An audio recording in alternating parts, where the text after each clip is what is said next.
40,000 troops killed, wounded, captured, or missing. NATO estimates that 1/5 of the Russian forces that invaded Ukraine 1 month ago are now off the battlefield.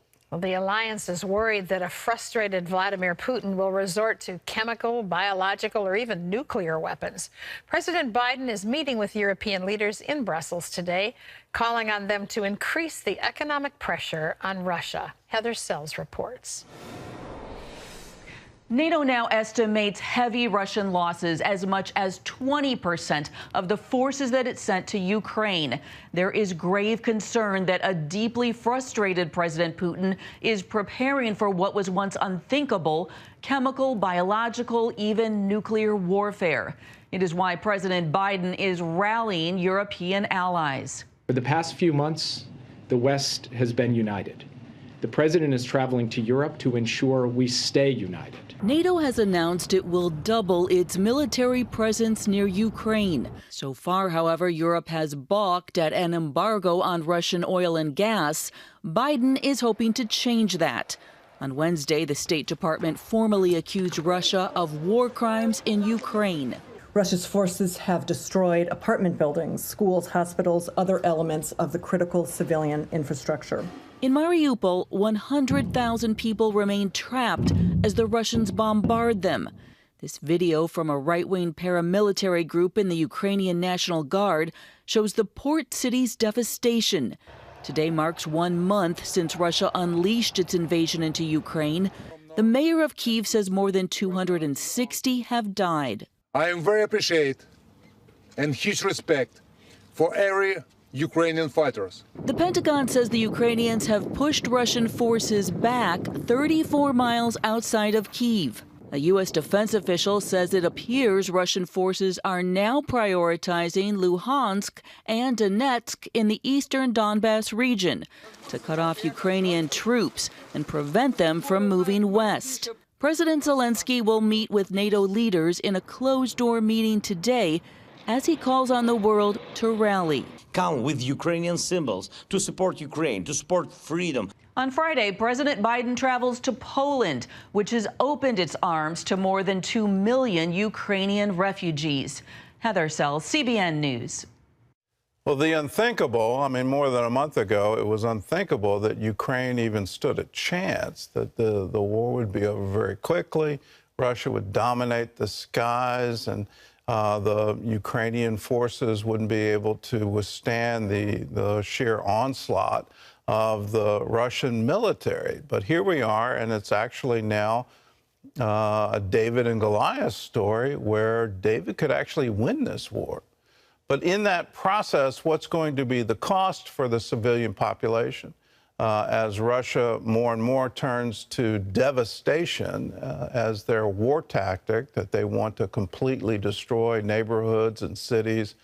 They want to extract some kind of odd revenge. If they're trying to take over Ukraine, this is a very unusual way to do it.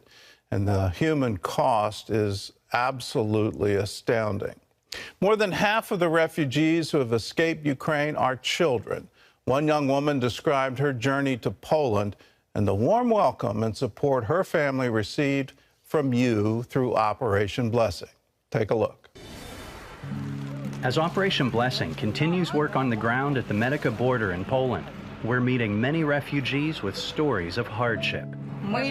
We are from Ukraine. We live in the Kharkiv region.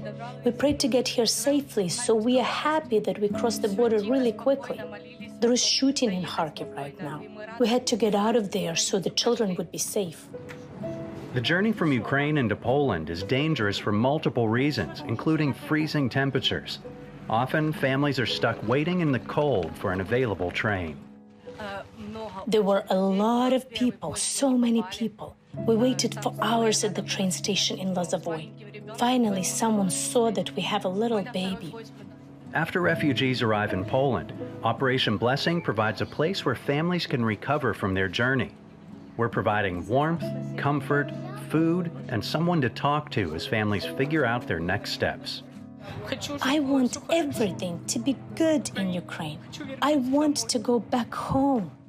He does too. And I hope that we will go back and we will see our country in a good condition, and that I will see my grandmother, my parents, and my sisters. Thanks to Operation Blessing donors, families like these are receiving the help they so desperately need.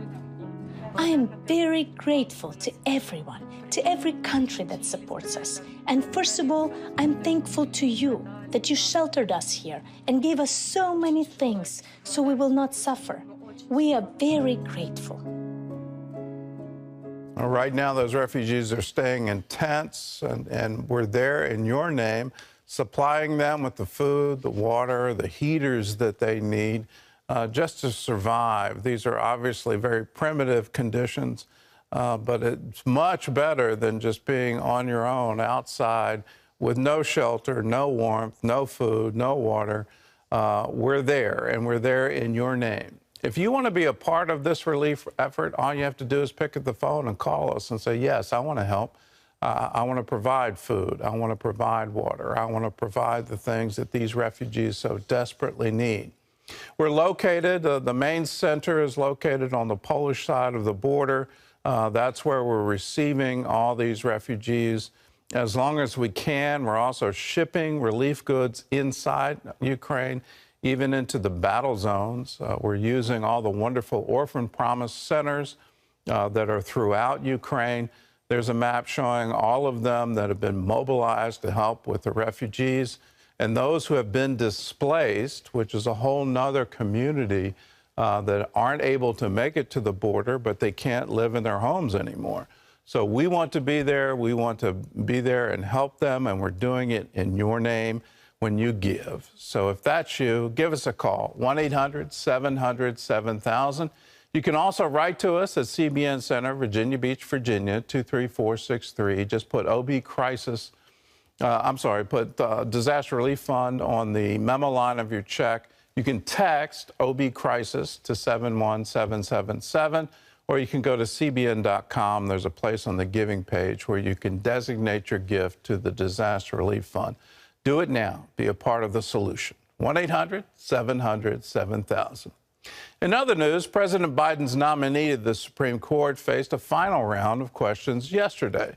John Jessup has more on that story from our CBN News Bureau in Washington. John? Thanks, Gordon. Ketanji Brown Jackson fielded questions on religious liberty and accusations of being soft on crime. However, it's an exchange that took place in an earlier hearing that's gained traction. CBN's Caitlin Burke reports. A similar line of questioning from Republicans Wednesday again led to Judge Jackson defending her record and fending off criticism that she's too soft on crime and child predators. She also spoke on freedom of religion. Do you agree with me that it's important to accommodate the sincerely held religious beliefs of all Americans? Religious freedom is a core foundational constitutional right. Senator Lindsey Graham picked up where he left off Tuesday in terms of heated questions for Jackson, this time talking about sentencing guidelines for those convicted of child pornography. We're trying to get people to stop this crap. So when you troll on the internet and you pull down thousands of images of children from the internet, I want you to stop that. I want people to go to jail who do that. Gaining a lot of attention from her opponents is an exchange from Tuesday evening's hearing when Senator Marsha Blackburn pressed Jackson over an opinion by former Justice Ginsburg on gender issues. Do you interpret Justice Ginsburg's meaning of men and women as male and female? Again, because I don't know the case, I don't know how I interpret it. I need to read the whole thing. Can you provide a definition for the word woman? Can I provide a definition? No. Yeah. I can't. You can't? Not in this context. So I'm not a biologist. The meaning of the word woman is so unclear and controversial that you can't give me a definition? Democrats, meanwhile, focused on highlighting Brown's background and record. From work for corporate clients during your time in private practice to your work for low-income clients during your service as a federal public defender. And during your 9 years as a federal judge, you've written nearly 600 opinions. I think that's really quite a sterling record. You said you were the lucky first inheritor of Dr. King's civil rights legacy. I keep a daily journal. I wrote that down. I do consider myself, having been born in 1970, to be the first generation to benefit from the civil rights movement, from the legacy of all of the work of so many people that went into changing the laws in this country so that people like me could have an opportunity to be sitting here before you today. Next up in the confirmation process, the hearings will wrap up today with testimony from the American Bar Association and outside witnesses. Then the committee will vote on whether to advance the nomination, followed by a full Senate vote. Caitlin Burke, CBN News. Thanks, Caitlin. Turning now to the United Nations, where a report to the Human Rights Council accuses Israel of being an apartheid state. The Special Rapporteur for Human Rights in Palestinian territory submitted the report, which is to be released today. It accuses Israel of giving Jews special rights and privileges while subjecting Palestinians in Gaza and the West Bank to life under permanent military rule. Israel's envoy to the United Nations says the report fails to consider threats to Israel's security and that its true aim is to delegitimize and criminalize the Jewish state. Well, Israel is a world leader in responding to international disasters, and the war in Ukraine is no different. CBN's Chris Mitchell takes us to an Israeli field hospital near the western city of Lviv, which is also teaching a lesson in forgiveness. Ukrainian and Israeli officials dedicated the Mostiska Field Hospital, located in western Ukraine between Lviv and the Polish border. The State of Israel mission to Ukraine today stands our unique moment in history.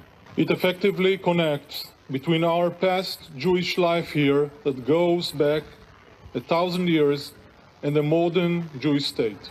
Our mission is to make sure that Ukrainian people know they are not alone in this chaos. This $6.5 million project is operated by Sheba Medical Center and Schneider Children's Medical Center. Ukrainians started arriving as soon as the doors opened. I came here with my daughter. She's 2 and 8 years old and she has problems on her skin. I have very high trust in the Israel medicine, so I decided to come and check up my daughter here. The hospital includes an emergency room, delivery room, and departments for men, women, and children. There are also imaging and laboratory capabilities with remote technology connected to Sheba Medical Center. We're here to just give full support and partnership with the local hospital.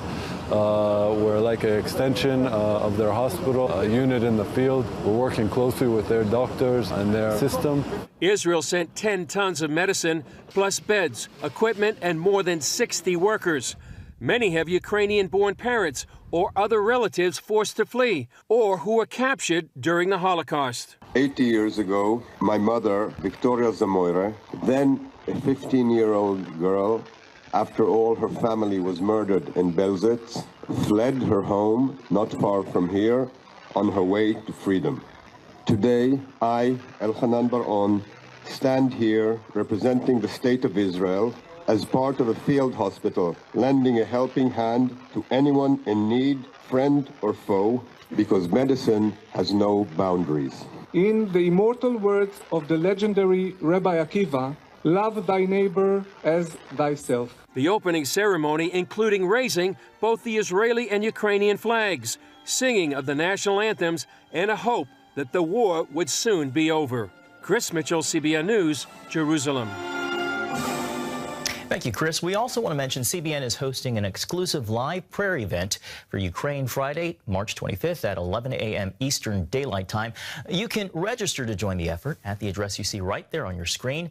Our very own 700 Club co-host Terry Mewson will bring the latest on CBN's Orphans Promise and how it's helping victims of the war in Ukraine, then lead in a time of prayer. Gordon? Well, if you want to go to that website at cbn.com, pray for Ukraine, and join with Terry as she prays over Ukraine, praying for all the Orphans Promise Centers, praying for that Orphan Promise Center director who was kidnapped on the streets. We still don't have an update of what has happened with her, but we need to pray and pray for the release. So you can join with Terry and pray for the peace of Ukraine, pray for the provision for all these refugees that are coming. and pray that the war would stop. Amen. Prayer changes things. We're also going to have an update from people who are actually on the ground in Ukraine and on the other side, on the side of Poland, and some of what's happening there. So we'd love for you to join us. Well, recently, a federal official gave this piece of advice. If you don't want to pay high gas prices, buy an electric car. Well, that elitist advice came from the Secretary of Transportation, and apparently he doesn't understand most Americans can't afford a new car. The spike in fuel costs has some people wondering if the Biden administration might be using the crisis to accelerate its green energy agenda. And Dale Hurd has the story. You may have seen these stickers at gas pumps giving Joe Biden the credit for high gas prices. This doesn't really change things, but man, it does make you feel good. This is probably one thing for which Joe Biden doesn't want the credit. The White House blames high energy prices on the war in Ukraine. Prices began rising, however, the day Joe Biden entered the White House, with his cancellation of the Keystone XL pipeline and new moratoriums on oil and gas drilling. Critics accuse the White House of being secretly happy about record-high energy prices as a way to get Americans off fossil fuels. The idea is getting so much traction, the media is calling it a conspiracy theory.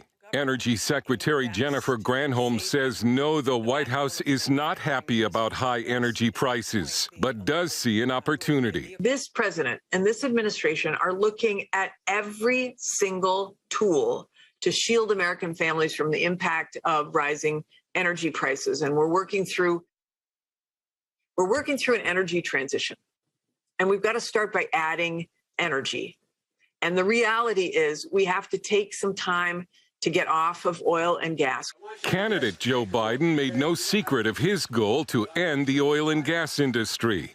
I guarantee you, we're going to end fossil fuel, and I am not going to cooperate with you, okay? Number one, no more subsidies for fossil fuel industry, no more drilling on federal lands, no more drilling, including offshore, no ability for the oil industry to continue to drill, period. And in just 14 months, America has gone from being energy independent under Donald Trump to a nation dependent on foreign oil, even though it has abundant sources of energy. We have 250 years worth of natural gas. We have 500 years worth of coal. We have 150 years worth of oil. We're not running out of it. We just need to drill for it.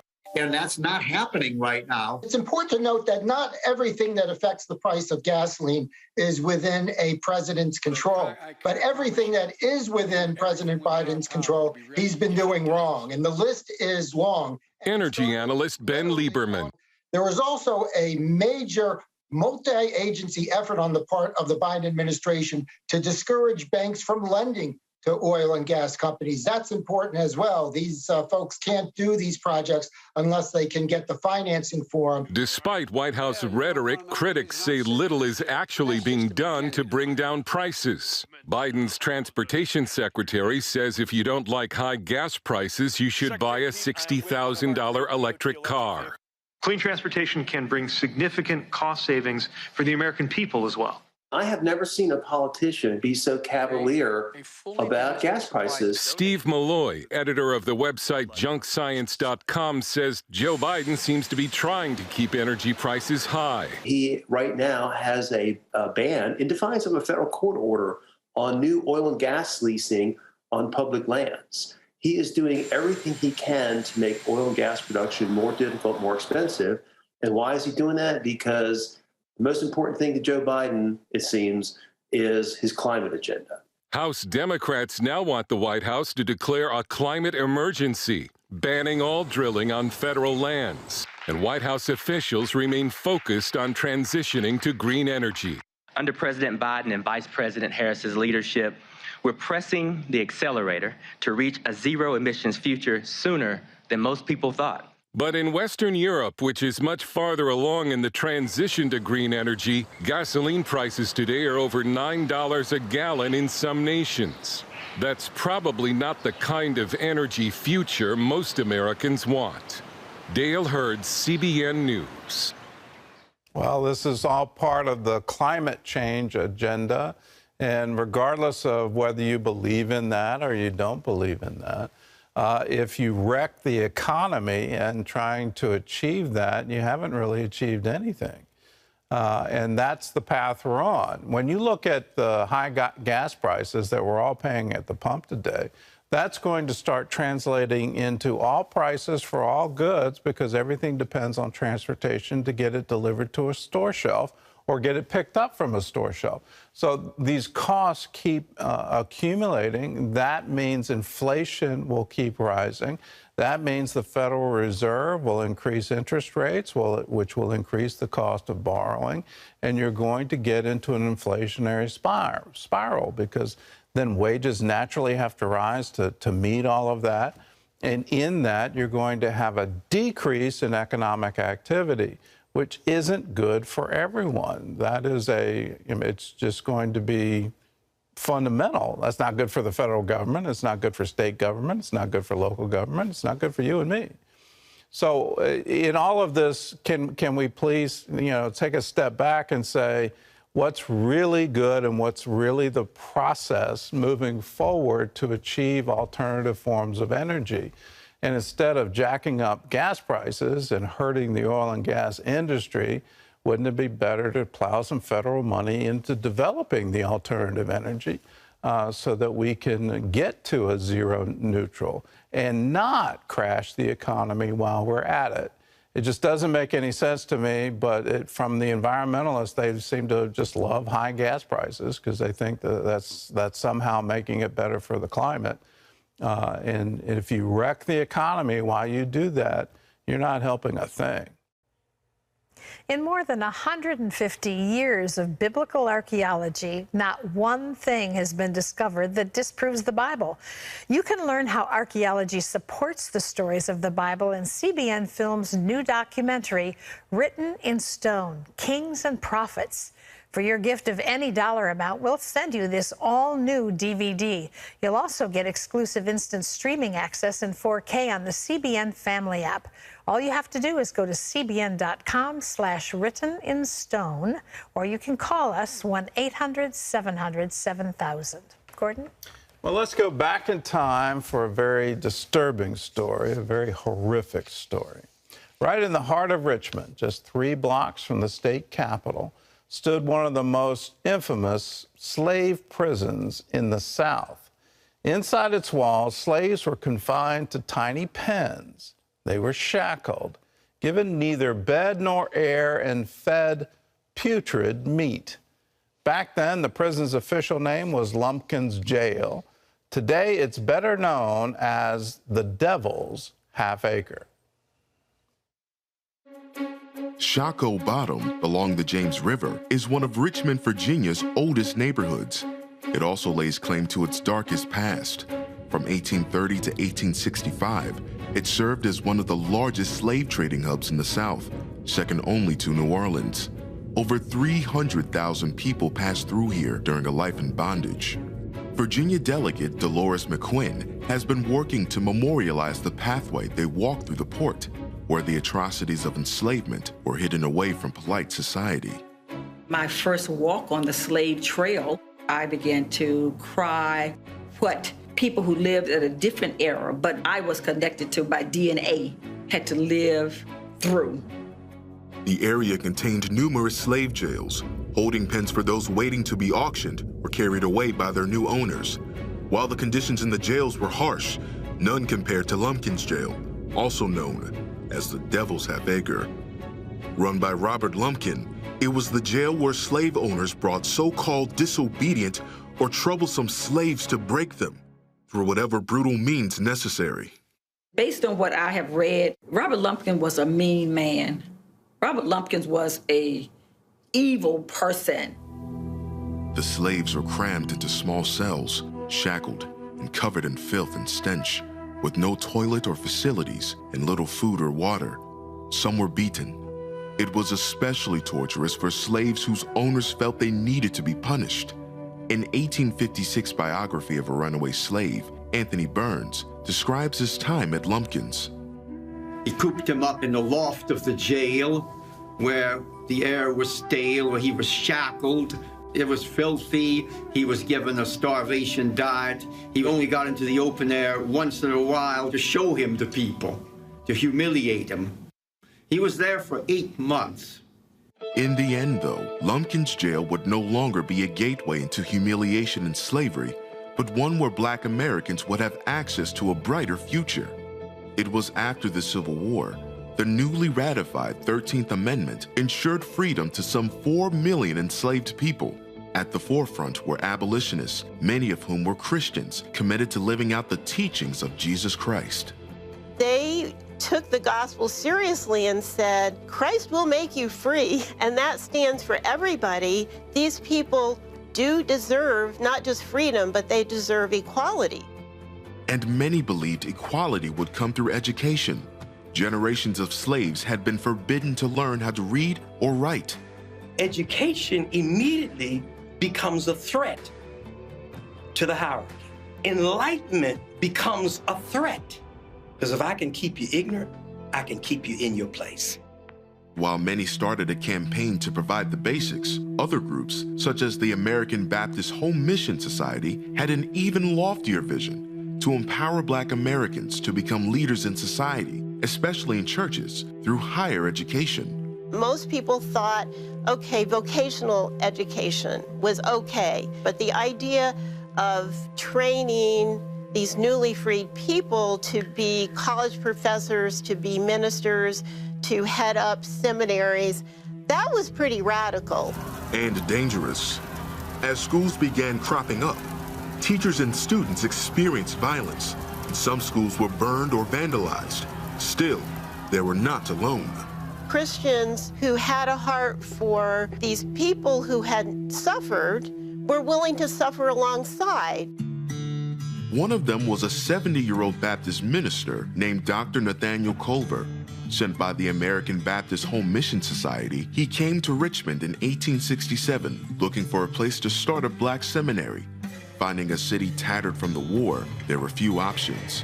30 blocks of Richmond had been destroyed, and most of what was left was in the hands of white Southerners who were unsympathetic, to say the least.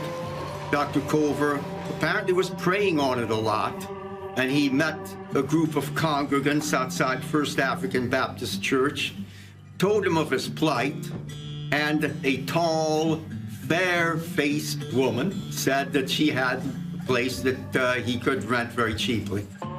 Her name? Mary Ann Lumpkin, former slave and widow of notorious slave jailer Robert Lumpkin. She was around 8 years old when Lumpkin bought her, and she would bear him 5 children in their 25 years together before he legally married her at the end of the war. She was in a constant mode of surviving. There was no power of her own, but she survived it. When Robert died in 1866, he left everything to Mary, including his infamous jail in Shockoe Bottom. That quickly turned to the idea of turning good into evil, turning the devil's half acre into what was rechristened by Dr. Culver, God's half acre. In its 3 years there, the school, known then as the Culver Institute, would graduate some 200 students, young men born into slavery, seizing a more hopeful future for themselves. Authentic education thrusts you and calls you to a commitment to freedom and justice. It's with that commitment the school moved forward into the future. It joined with another Black seminary to form Virginia Union University in 1899, not far from Lumpkin's jail. More than a century later, Virginia Union still stands, maintaining its tradition of excellence while bringing up generations of leaders to continue the fight for equality for all Americans. As for Lumpkin's jail, it was torn down in 1888, and its painful history was almost lost until activists and archaeologists excavated it in 2008. Delegate McQuinn is part of an effort to build a museum on the site. You talk about the journey of African Americans in America. Many say, well, this is African American history, but this is Americans' history. We've got to tell the truth. Just as people of faith stepped in to address the evils of slavery, Dr. Kinney says Christians today must continue that legacy, reaching out with the love of Christ to end racism. I I will put my life, my status, and my privilege at risk for the truth that I recognize in God and the principles of the land I love.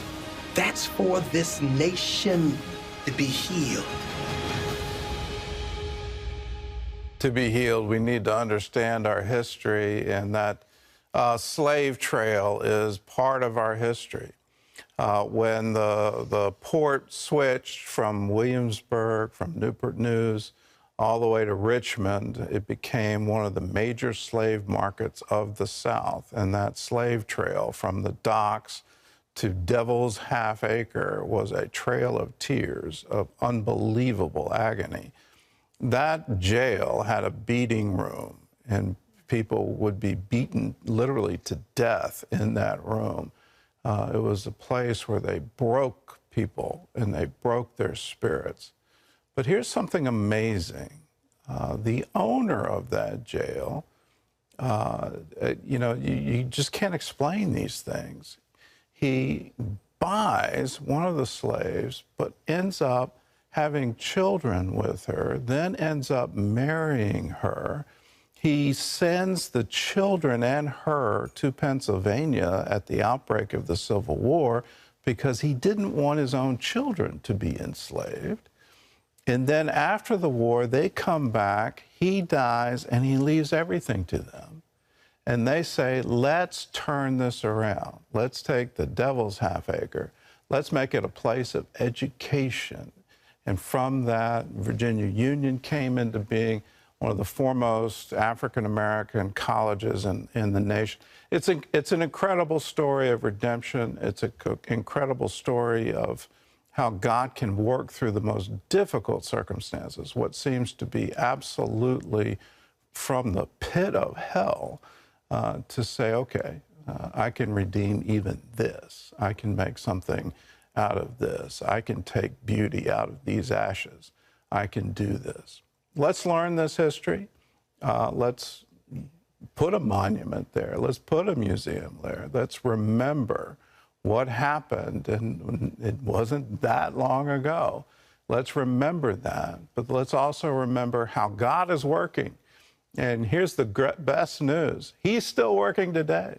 We can still have racial reconciliation today. We can be neither Jew nor Greek, male or female, slave or free, because we're all one in Christ.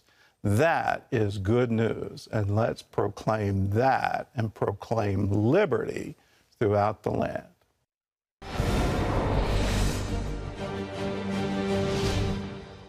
Welcome back to Washington for this CBN News break. The nation's first female top diplomat has died. Former Secretary of State Madeleine Albright was 84 years old. Born in Prague, Albright moved to the United States as a refugee in 1948. President Bill Clinton picked her to serve as Secretary of State in 1997. In 2012, President Obama awarded Albright the Presidential Medal of Freedom. Her family says she had cancer and she died surrounded by her loved ones. Well, North Korea is suspected of testing a long-range ballistic missile. Japan's prime minister told reporters the missile is believed to have landed near Japanese territorial waters. Speaking from the NATO meeting in Belgium, he condemned the test and called it, quote, an unforgivable recklessness. This is the latest in a series of tests that intelligence experts say are meant to force the United States to accept North Korea as a nuclear power. Well, you can always get the latest from CBN News by going to our website at cbnnews.com.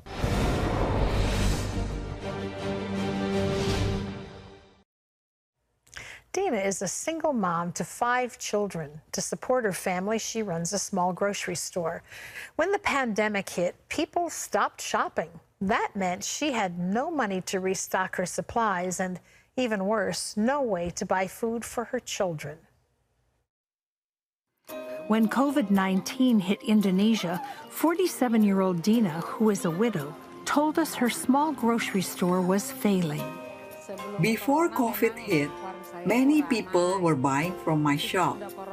Then most of those people lost their job and stopped buying from me. With less income, Dina could not restock her store. As the pandemic continued, she told us she worried about how she would feed her children. This is 7-year-old Ruth. I remember asking Mom to buy me chicken. but she said she did not have any money. During these challenging times, CBN's Orphans Promise provided help for Dina. On 2 separate occasions, we gave her food packs. We also helped her neighbors who were hard hit and without work.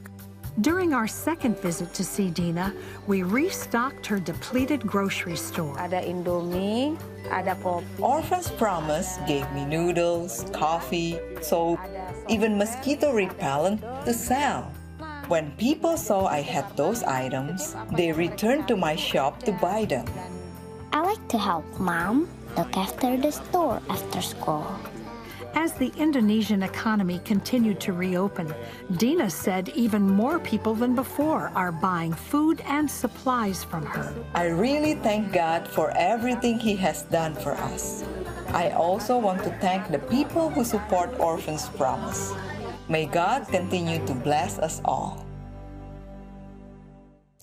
You know, one of the things that Orphans Promise does is strengthen families so that children don't have to go into orphanages because their parents can't afford to take care of them, to simply feed them.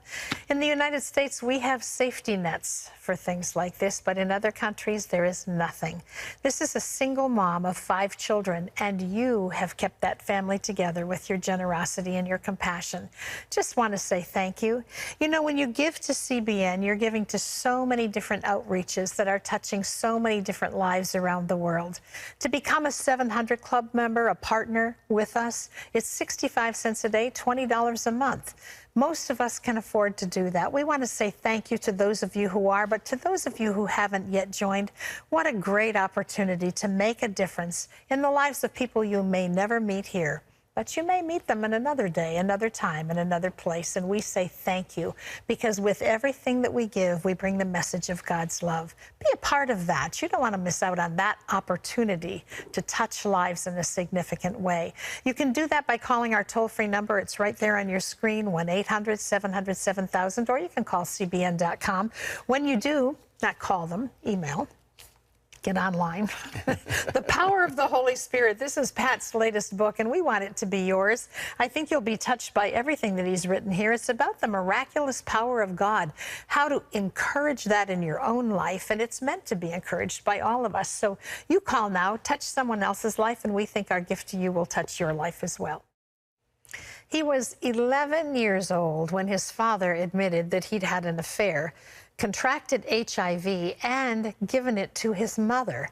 Yannick McKee was still reeling from this shock when his mother dropped another bomb. The affair was not with another woman. It was with another man. Because my father worked for Delta, it was nothing for us just to hop on a plane, fly to Hawaii, Bermuda, the Bahamas. We were like the Cosby family. People always referred to us as, you know, that quintessential perfect family. Yannick Mackey grew up in a loving home with all the luxuries his father, an airline executive, could afford. Though not religious, his parents sent him to a Christian school where he heard the gospel for the first time. I remember going home that night, getting into my room and kneeling at the side of my bed and telling Jesus that I wanted a relationship with him. And at 6 years old, I received Jesus Christ into my life. Yannick continued to flourish, taking frequent trips with his family. But then his parents started going away on their own for weekends. Yannick was 11 when his father sat him and his sister down and explained the trips were to hospitals for experimental medical treatments. When he told us that he had HIV, I didn't know what that was, but I certainly knew what no cure meant. It meant no more fancy trips. It meant no more fun and games, and eventually it would mean no more mom and dad. I can't really tell you how long I cried at that moment, but it was a while. Yannick's father admitted to an affair with a woman, but a short time later, his mother told him the truth. My mom looked at me and said, Yannick, it wasn't a woman. Your father's gay. I really didn't grasp what was happening. My father wasn't the man that I thought he was, because if he contracted a disease that they didn't have a cure for and then gave it to my mom, my father was going to be guilty of murder. Although he was angry at his father, Unique also blamed God. In my mind, it was God's fault. I believe that God was in control. So you're gonna allow my dad to contract a deadly disease and then give it to an innocent person? Oh yeah, I was hot. When Unique was 13, his father died of AIDS. I remember my father dying, but me feeling like that was a consequence of his choice. And so why should I feel sorry when he's getting what he deserves? Unique's mother died of AIDS 2 years later. I loved Mom.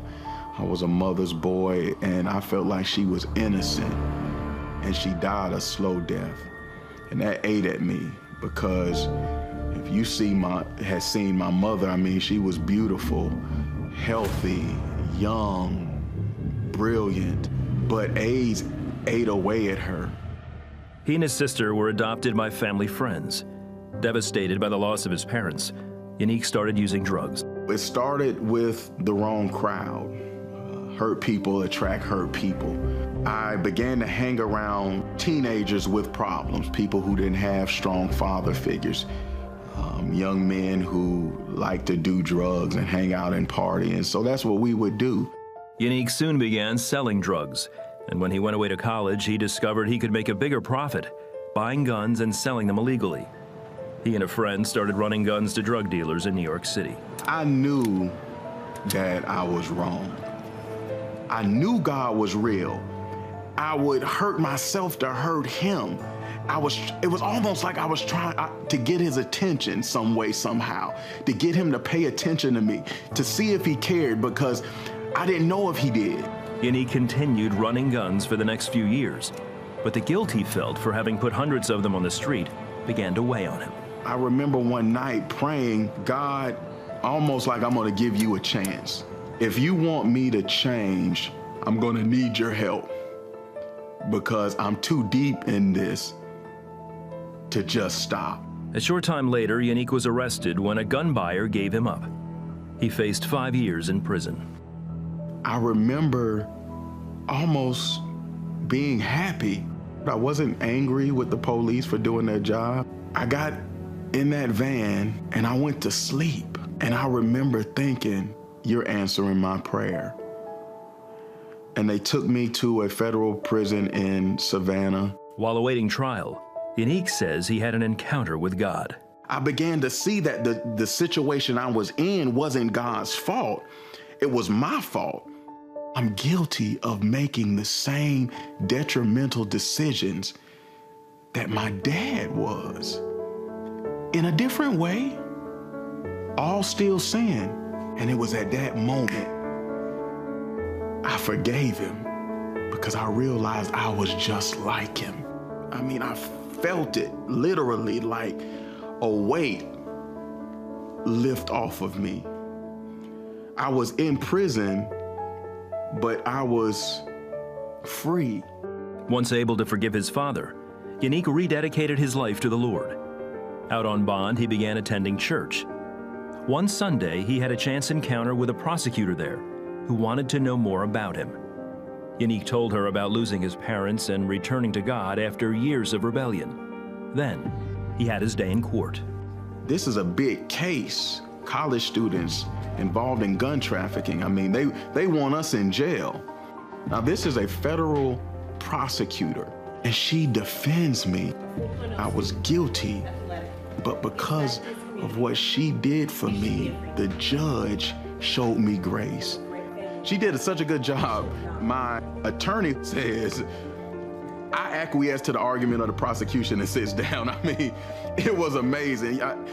It was God. A charge was dropped, and instead of 5 years in prison, Unique was sentenced to 5 years probation. He began working with a prosecutor, teaching hundreds of at-risk kids to read. Today, he is married and has a family of his own, and he owes it all to the God who both forgives and restores. We forgive because we realize if it wasn't for the grace of God, we could all be guilty of the grossest sin. I believe there's a direct correlation in the grace that I showed my father and the grace that was given to me. You cannot believe you've been forgiven of an eternal debt of sin and not be willing to forgive someone who sins against you. And I experienced true forgiveness. And so when I felt that weight lift off of me, that was a weight, not just for that moment, but a weight for the rest of my life. You know, so often in our lives, we equate forgiveness with fairness. Does the person deserve to have me forgive them? Yannick said, and rightfully so, when that weight lifted off of me. That's why God asks us to forgive, so we can be free. He doesn't ask us to forgive because the other person deserves it, any more than you or I deserve God to forgive us. And yet forgiveness is such a picture of exactly what Jesus did for us when he went to the cross. While we were yet sinners, Christ died for us. It wasn't about whether we deserved it or not. It wasn't about whether it was fair or not. It was about the fact that God loves us, that he wants to have relationship with us. He wants to spend eternity with us. And not only does he forgive what it is that we've done that's been a huge offense to him, but he forgets it. The Bible says, as far as the east is from the west, and remembers it no more. You know, we can only do that for each other when we allow him to do that work in our hearts. Sometimes initially it's an act of obedience. I don't feel like doing it. It doesn't seem fair. The person doesn't deserve it. But God commands that if we want to be forgiven by him, we need to forgive others for the things they've done to us. And so I want to encourage you today, if you're struggling with forgiveness in your life, you need to know it will block heaven's blessings from you. It will block all kinds of things from your heart, from your mind, from your life. But the choice to forgive is yours. And with the help of the Holy Spirit in your heart, you can do that. No matter what's been done to you, ask God to move in you to that end. Be obedient and watch what happens in your heart and your life. If you're struggling with forgiveness, I want you to know we have a sheet we'd like to send to you called Forgiveness, God's Power in Your Life, and it's free. We'd love to send it to you. Our line is toll-free. It's 1-800-700-7000. Just say, could you send me that forgiveness sheet? We'll get it out to you absolutely right away. It's a key to God's blessing in your life. Don't miss it. Gordon? Well, we leave you with this word on forgiveness from Matthew chapter 6, verse 14. If, this is conditional, if you forgive those who sin against you, your heavenly Father will forgive you. Realize it's part of the Lord's Prayer. Forgive us our debts as we forgive our debtors. Walk in forgiveness today. For all of us here, God bless you. We'll see you again tomorrow.